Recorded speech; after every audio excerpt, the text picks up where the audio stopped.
Bienvenue dans la hotline des gentilshommes. Connie, Dan et Pascal à votre écoute en direct le lundi soir sur Instagram et sur restless.com.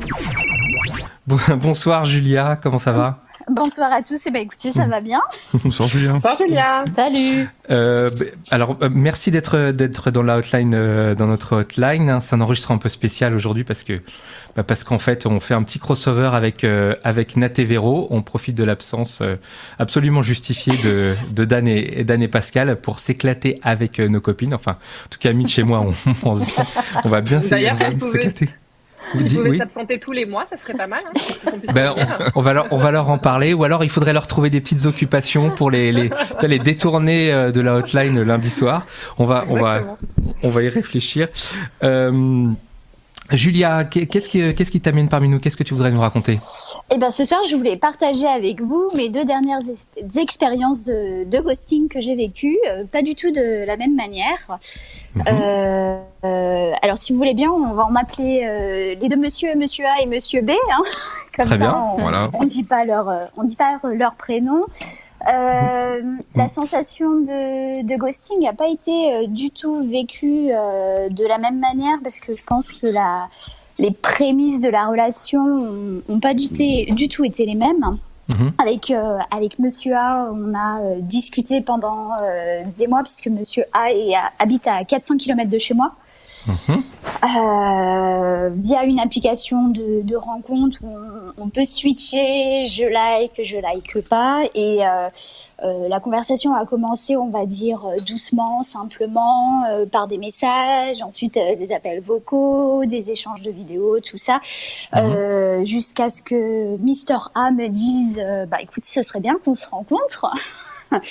Et là, je lui dis pourquoi pas, mais sauf que moi, faire 400 bornes, voilà, je fais pas ça pour juste, on va dire, faire des galipettes et prendre du bon temps, quoi. Voilà, j'aimerais découvrir un peu plus et voir ce que éventuellement ça pourrait donner. Donc on se rend compte, on passe un week-end ensemble, tout est bien, tout est mignon, tout est plein de petites paillettes, de petits mots doux, de petits bisous et tout. Et chacun, du moins moi je me rentre chez moi, hein, voilà, et on continue à discuter. Et puis tout doucement, au bout de 15 jours, on sent que les messages s'atténuent jusqu'à ne plus en avoir du tout. Et là, je laisse passer une semaine, 15 jours, et je me dis c'est quand même pas sympa. Voilà, s'il a changé d'avis, qu'il a pas envie de poursuivre, pourquoi pas s'exprimer parce que voilà, j'ai quand même fait 8 heures de route. C'est pas sympa. Donc j'ai pris, on va dire, mon petit téléphone, j'ai envoyé un petit SMS en lui disant ce que je pensais, que le ghosting c'était jamais sympa, surtout dans le fait d'avoir bougé et que au vu des 400 km, voilà, des excuses bidons, il pouvait y en avoir beaucoup. Et étrangement, il m'a répondu. Assez rapidement, et là où j'étais contente, c'est que j'ai eu des excuses où il a effectivement avoué que c'était pas fair play. Attends Julia, c'est 2 semaines de ghosting, c'est ça ?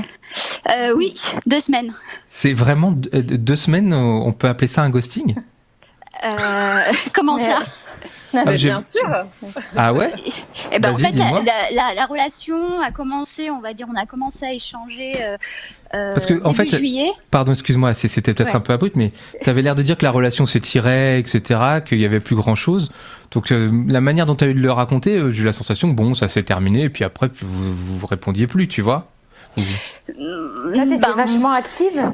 Julia, on s'écrivait tous les jours en fait, même plusieurs fois dans la journée. C'était quand même des échanges assez réguliers dans la journée, et ça se terminait généralement par un appel d'1 heure, 1 heure et demie tous les soirs.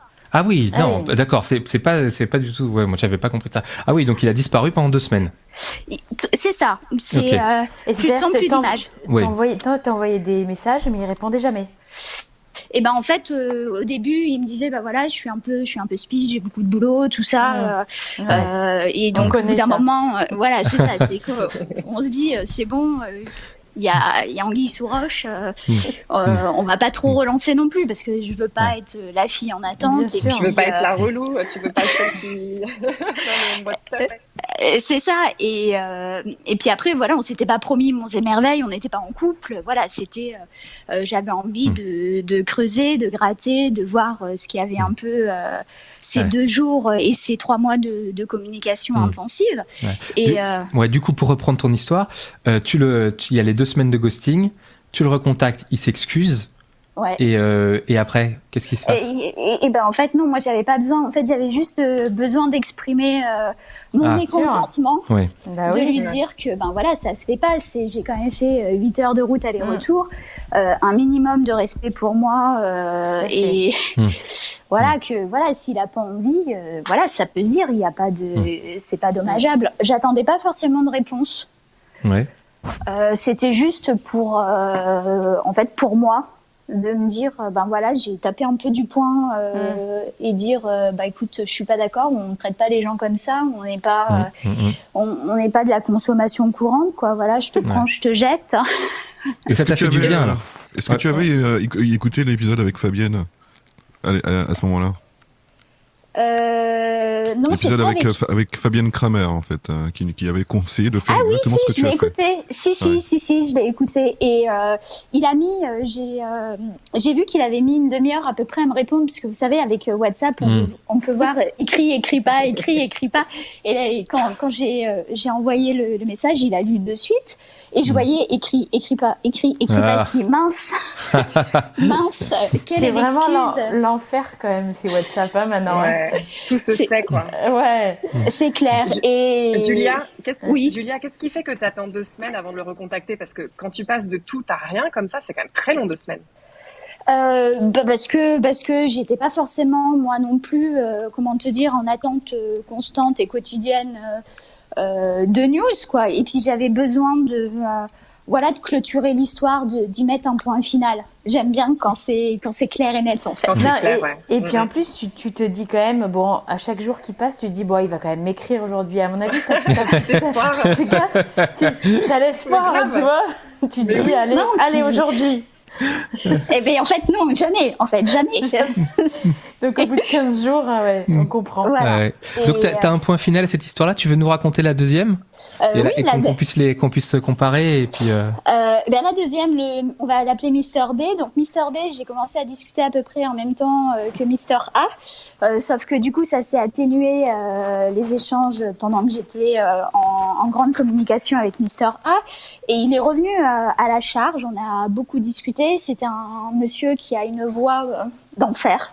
Et je pense qu'il le sait. Hein. Je pense que c'est un de ses atouts charmes.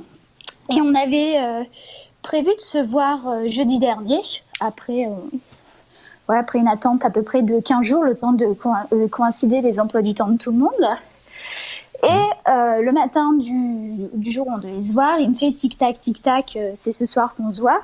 Et à 14h, je reçois un message avec alors je pense que c'est une excuse bidon. Il m'annonce dans le genre mélodrame, voilà, ma meilleure amie a fait un AVC, je suis sans dessus dessous, je suis atterrée, il faut que je me relève. Et depuis, plus de son, plus d'image, alors que monsieur se connecte au site, se connecte sur WhatsApp.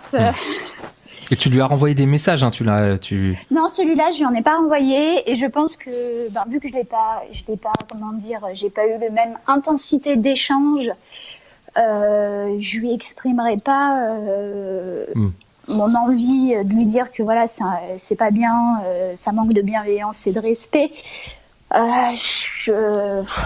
Et du coup, Julia, le point commun, c'est qu'ils étaient tous les deux quarantenaires? C'est ça. Alors, je sais pas si c'est une histoire de génération, mais c'est ça. Je pense que les hommes de 40 ans aujourd'hui sont beaucoup plus versatiles que les jeunes de 30, en fait. Ou alors, ils sont beaucoup plus mariés.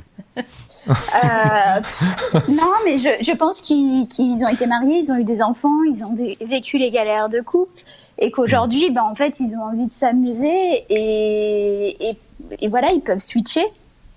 Ouais, mais on peut s'amuser aussi dans le respect. Je veux dire, on peut aussi, à un moment donné, dire qu'on n'est plus intéressé ou sans laisser le ghosting. C'est genre l'enfer. Moi, j'ai horreur de ça. Je préfère qu'on me dise clairement les choses qu'on me laisse dans le suspense, quoi.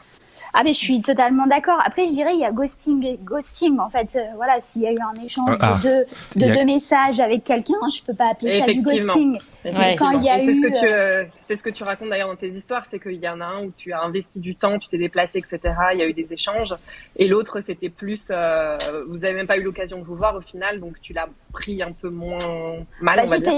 Et puis, j'étais pas dans la même attente, en fait, puisque j'ai même pas eu la découverte de l'individu. Après, ça, voilà, on se remet quand même en question, ça pose question, on se dit mince, qu'est-ce qui s'est passé. Moi, je dirais que la conclusion que j'en fais pour Mr B, c'est qu'il a pas eu le courage ou l'honnêteté de dire ben voilà, j'assume pas, je suis pas capable ou je suis pas en état de venir te voir ou on reporte. Et je trouve que tout ce mélodrame pour annuler un rendez-vous, j'espère que son ami n'a pas fait plusieurs AVC, mais voilà, ça manque de consistance, de comment vous dire, de posture, d'assise. Et pourtant, c'est des hommes, on se dit, ils ont 40 ans, ils ont vécu, ils ont des enfants, voilà. Toi, qu'est-ce que tu aurais préféré qu'est-ce que tu aurais préféré entendre ou qu'on t'écrive, hein, tu vois? Mais qu'on me dise j'ai pas envie, c'est voilà, au moins c'est clair. Juste la vérité, quoi. Après, on a le droit de changer d'avis, on a le droit de pas avoir envie, c'est pas le souci. On est entre adultes, voilà, on peut s'exprimer, mais je trouve que ça dénote et ça démontre le manque de communication qu'on peut avoir aujourd'hui, pas forcément que dans les relations amoureuses, mais au quotidien. Et ça montre aussi un manque de bienveillance vis-à-vis d'autrui et une lâcheté. Ah, le mot est lancé, là. Non, ça y est. En plus... je sais pas si c'est de la lâcheté. En fait, je pense que c'est... parce que je pense que ceux qui font ça, ils se rendent pas compte, en fait. Ils n'ont pas conscience de ce que ça peut générer chez l'autre. Ouais. Il y en a qui disent que c'est par facilité, hein. Au-delà de la lâcheté, c'est par facilité. Je cite personne de mon trou, hein, parce que là, aujourd'hui, il y a personne pour le défendre. Hein, on va pas se mentir, il est pas là. Donc, mais ouais, quand je reprends les dires d'un très proche ami à moi, donc, qui dit, c'est par facilité, quoi. C'est voilà. C'est pas grave, quoi. Peut-être ou par habitude aussi, mais voilà, en fait, on se rend compte qu'avec les applications de rencontres, voilà, on est un peu une génération Kleenex. C'est voilà, je prends, je jette. J'ai utilisé, j'en veux plus, ou le mouchoir il était beau, et puis en fait il me plaît plus. Mais voilà, en fait il faut arrêter de considérer les gens comme de la consommation courante, en fait. Une dernière question pour terminer. Est-ce que tu aurais un moyen de te prémunir de ça? Est-ce que tu as un moyen de les voir arriver, ou est-ce que vraiment avec l'expérience que tu commences à avoir, c'est vraiment une surprise à chaque fois, quoi? Et je pense que c'est pas prévisible, parce que ça peut être assez après on le sent une fois qu'il est lancé, le ghosting, mais je suis pas sûre qu'on puisse les sentir venir, quoi. C'est juste tu pioches la boule noire, c'est ça. C'est pas de chance, je connais. C'est juste merde, putain, j'ai pioché, merde, le mauvais, quoi. Mais je pense qu'aujourd'hui il y a énormément de gens qui se font ghoster, hein. Il y a beaucoup de boules noires en ce moment. Il y a beaucoup de boules noires. mais je vais en piocher une bonne un jour. On te le souhaite, Julia. C'est sûr, ça va arriver. Merci beaucoup, Julia, pour ton témoignage. Julia. C'est super. Reparler de ghosting. Enfin, c'est super, Connie. Non, mais c'est super de venir en parler, mais évidemment. Oui, je sais. Mais c'est vrai que, moi non plus, je cautionne pas. Je trouve ça... Bon. Ouais. Avant de passer à la prochaine invitée, juste un petit point. Le 27 novembre, le dimanche 27 novembre, on fait une soirée. Tipeee organise une soirée pour nous. Ce sera en fait un SAV en public. Donc, si vous voulez venir, vous êtes évidemment les bienvenus. Toutes les informations sur le site lesgentilshommes.fr. C'est gratos pour les tipeurs. vous pouvez venir pour assister à l'émission en direct et en plus, vous pourrez poser des questions, ça fera partie de l'émission. Donc voilà, si vous voulez voir l'émission, nous rencontrer et poser vos questions, vous êtes les bienvenus. Tout est sur lesgentilshommes.fr. Voilà. Et puis bien maintenant, on va passer après le jingle à Wafa. Les Gentilshommes, le seul podcast sur les relations amoureuses à votre écoute, le lundi soir en direct sur Instagram et sur restless.com. Tu en as rêvé? Connie, Dan et Pascal l'ont fait.